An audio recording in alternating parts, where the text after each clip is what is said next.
No, verjetno ste tudi vi že kdaj videli kakšne take videe na vašem For You pageu, ki se neki kurčijo, da imajo full casha iz dropshippinga in probajo prodati kurs. In danes v tem videu vam bo povedala, zakaj vi ne boste nikoli zaslužili z dropshippingom, preden kupite ta kurs, seveda, da ne boste denarja stran vrgli, kurs, skupino, whatever. In prosim, ne verjeti vsem tem na TikToku, ko vam govorijo, pa kažejo nekaj na telefonu, koliko so zaslužili, ker to je vse drugo, kot zaslužek. In danes bomo šla malo na začetku videa malo čez te številke, kako v bistvu se to ne izide. Pol na koncu pa še povedala na splošno, zakaj dropshipping business model ne deluje več v tem času. No, če vidite kdaj na TikToku te ljudi, ki objavljajo 20,000 profita na mesec, tako morate vedeti, da je to res zelo unlikely. Folk zelo malo kupuje še iz dropshipping websitov, zato ker je pač Amazon je toliko OP. In pol te TikTokerji, neki guruji, lahko te stvari tudi sfejkajo, to se uizi iz Photoshopa. Ampak tudi če rečemo, da recimo res delajo 20,000 v revenue, si poglejmo zdaj na enem primeru, koliko je v bistvu sploh pri temu profita, koliko oni pospravijo v žep.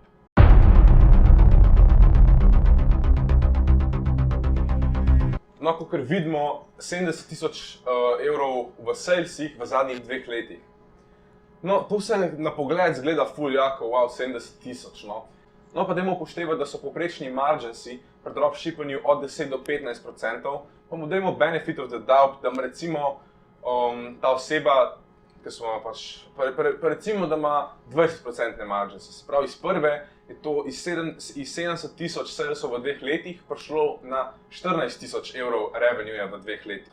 Za tiste, ki se mogoče še ne veste, marginsi, to so v bistvu, koliko ti v bistvu dobiš profita na prodani izdelek, ker recimo itak 80% salesov ta revenue dobi manufacturer, tisti, ki realno pošlje izdelek. Ti pa dobiš tisto, kar je razlika med to, kar ga dobiš ti, pa koliko ga prodaš. Spravo temu se reče margin. No, ampak to še ni vse. Zdaj, če pogledamo, večina dropshipperjev prodaja na Shopifyju in Shopify v bistvu, če prodajaš na njihovih websitih, računajo še credit card fee. No in te fee so 2,4 do 2,9% plus še 30 centov za vsako transakcijo. Torej, če teh 30 centov sploh ne upoštevamo, je na 70,000 revenueja to že 1680 evrov. Torej, nam profita ostane samo še 12,320 evrov. No in pol imamo tukaj še oglaševanje. Zdaj, večina dropshipperjev oglašuje na Facebook adsih in na Facebook adsih imate v bistvu nekaj, kar se imenuje CPC, to je cost per click. Torej, to je v bistvu, koliko denarja morate vi plačati, da en klikne na vaš oglas. To sploh ne pomeni, da kup, ampak samo, da gre na vaš website. Torej, povprečen CPC na Facebooku je 1,72 evrov ali dolarjev in no, rečemo, da je on mojster v Facebook adsih in da ima CPC recimo 1 evro. Se pravi, to je povprečen conversion rate na teh dropshipping produktih je približno 3,5%. Conversion rate pomeni, koliko procentov ljudi, ki pride na website, pol ta izdelek kup v bistvu. In torej, če smo spet ful radodarni, pa rečemo, da ima on recimo 5% conversion rate, to bolj pomeni, da v bistvu kup ena stranka na 20, ki jih pride na spletno stran. No, če mi računamo, da ga torej stane 1 evro, da stranka sploh pride na njegovo spletno stran in da potem ena stranka izmed 20 to kup, torej stane 20 evrov, da on proda en izdelek. Temu se reče Customer Acquisition Cost, torej njegov Customer Acquisition Cost je 20 evrov. No, če vse skupaj zdaj izračunamo, pa ne vem, rečemo za lažje računanje, da on prodaja nek izdelek za 70 evrov, kar je ful več kot average dropshipping produkt. Mislim, da je povprečen produkt je tam 15-20 evrov. No, če gledamo, da je 70 evrov, mora on torej prodati 1000 izdelkov, da pride do 70,000 evrov. In kogar smo prej izračunali, za 1000 izdelkov ga stane 20 evrov na vsako stranko, da sploh kup njegov izdelek, torej ga na 1000 izdelkov prodanih pride 20,000 evrov. Če zdaj vse skupaj izračunamo, vidimo, da pač to ni profitno, on je zapravil veliko več kot 70,000 evrov vse skupaj, torej je v bistvu na koncu on v minusu. Če vas pa zanima, kakšne marže se bi naš TikToker rabil imeti, da bi dejansko pol naredil, ne vem, 5,000 evrov v 2 letih, on bi rabil imeti 40% marže. To so dvakrat toliko, kot so dejansko povprečni marži na Shopify/dropshippanju. Se pravi, že sam iz tega primera vidite, koliko težko je biti profitable na dropshippanju. No. A ja, pa da sploh ne omenjam, da teh 5,000, ki bi naredil s 40% marži, je before tax, se pravi pred davki. Se pravi, saj ste videli, da je pač res težko je biti profitabilen v tem biznisu.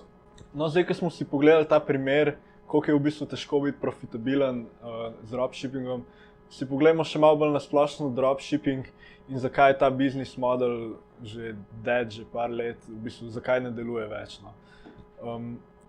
No, point dropshippinga je, za tiste, ki ne veste, da na hitro malo razložim, ti najdeš en winning produkt na Kitajskem, ful pocen, ga pol oglašuješ in ga v bistvu prodaš za dražji in pač pospraviš razliko.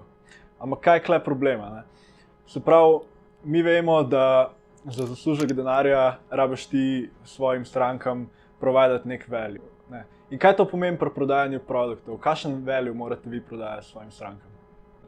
Kaj imajo vaše potential stranke radi?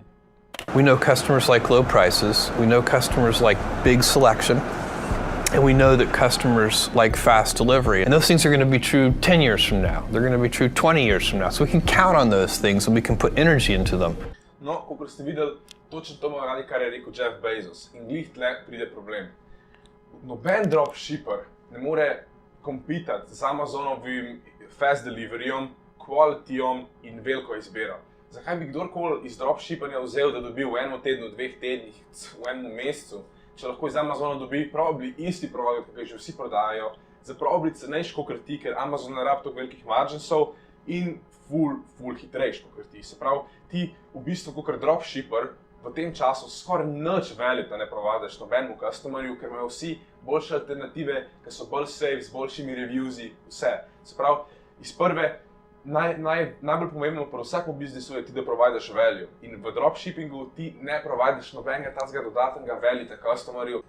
No, ampak zdaj se to govori, da je nemogoče zaslužiti. Kako pa pol sploh lahko zaslužiš, ker fiks so ljudje zaslužili od tega, ne?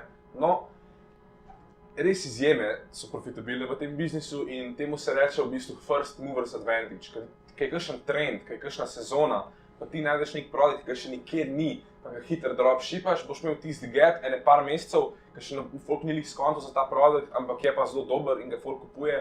Samo v tem primeru, pa da imaš res dobre margins. Se pravi, moraš biti res zgoden v temu, pa moraš biti res tudi zelo dober v oglaševanju. No, in problem je, da si zgoden pri kakšni stvari, v tem času, kakor je zdajle, boš pa težko na čemerkoli zgodi, če pa je že kakšen nov produkt, pa bo težko se pa zmeniti z manufacturerjem, ker čim je ta produkt v nekom mass productionu za celo publiko, na nekom AliExpressu, pa to takrat je že prepozno. Ti moraš dobiti to res zelo zgodaj, da si profitabilen.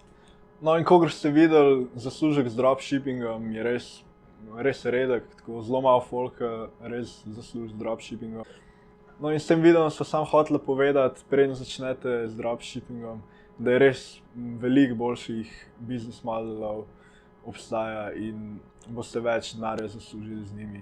In res, jaz vam ne svetujem začeti dropshippati, sploh pa vam ne svetujem, da kupite kurse od teh tiktokerjev, gurujev, ker mislim, da oni res nimajo pojma in vas ne bodo nič naučili. Bodite pametni, followite Instagram, CryptoTrady, Booma. Če vas res zanima ta content, followite Instagram, drugače realno ne dovolim, zato ker drugače džabe, živite.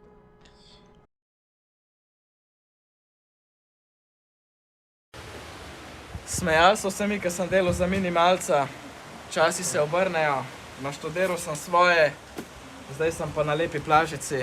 Pomagam lahko tudi vam, tako da stay tuned na profilu.